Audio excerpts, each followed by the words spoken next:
17 नवंबर को आधी रात में मक्का से मदीना जा रहे 42 भारतीयों की हो गई मौत।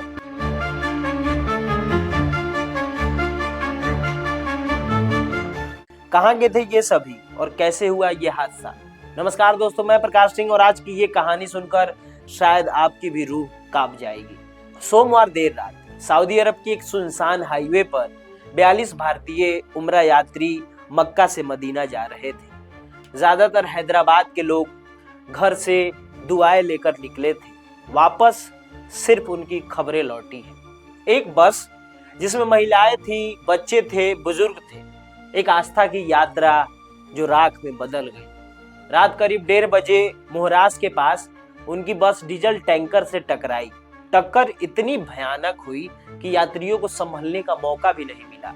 बस कुछ ही सेकंड में धुआं अंदर भरने लगा और लोगों को समझ नहीं आ रहा था कि बाहर कैसे निकले। कोई खिड़की की तरफ भागा, कोई दरवाजे की तरफ, लेकिन लपटें बहुत तेज थी। कई लोग अपने परिवार वालों का हाथ पकड़े बस एक दूसरे को बाहर धकेलने की कोशिश करते रहे, पर रास्ता मिल नहीं पाया। चीखें थी, खांसी थी और घबराहट, पर बाहर सड़क पर सन्नाटा था। जो जागा हुआ था वो दूसरों को उठाता रहा, जो गिर गया उसे उठाने वाला कोई नहीं था।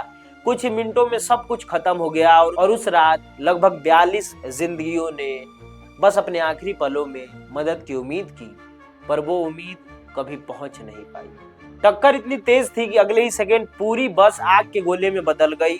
किस्मत देखिए, सिर्फ बस का ड्राइवर ही जिंदा बचा है। इस घटना पे स्थानीय लोगों का क्या कहना है, आइए उस पे बात करें। तो वही कर देंगे। जाना चाह रहे हैं वहाँ से, यहाँ से बच्चे जाना चाह रहे हैं, हम लोग बच्चों की कार्रवाई करके भिजाए तो अच्छा। एजेंट कौन है?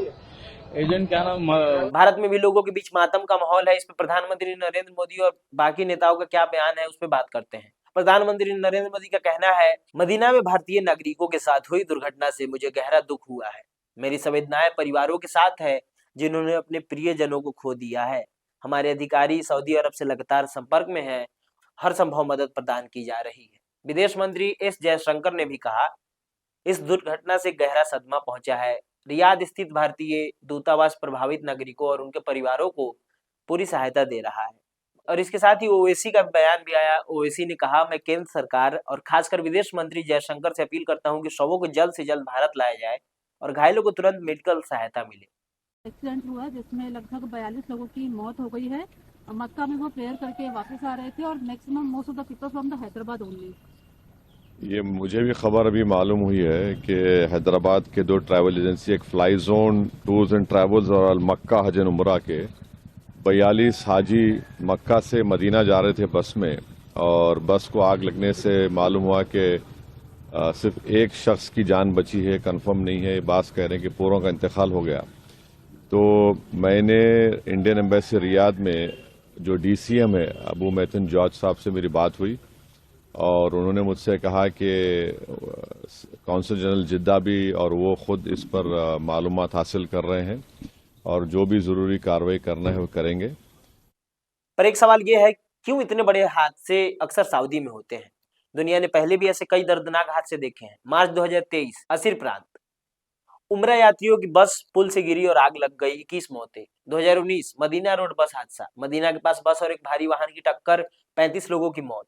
2017 मक्का हाईवे पर बस दुर्घटना, 11 मौतें, 30 घायल। कॉमन रीजन हर बार वही रहा, ओवरलोडेड बस, high speed, tanker collision, night driving, fatigue, emergency exit का न होना, टक्कर के बाद तुरंत आग लग जाना, और इस बार भी एक डीजल टैंकर से टक्कर, यानी नुकसान पहले से तय था। इस कहानी का सबसे दर्दनाक हिस्सा क्या है, आइए उस पर बात करें। ये लोग 54 यात्रियों के ग्रुप में हैदराबाद से निकले थे। कुछ लोग कार से पहले मदीना पहुंच गए, कुछ मक्का में ही रुक गए, और जो इस बस में चढ़े घर नहीं लौट पाए।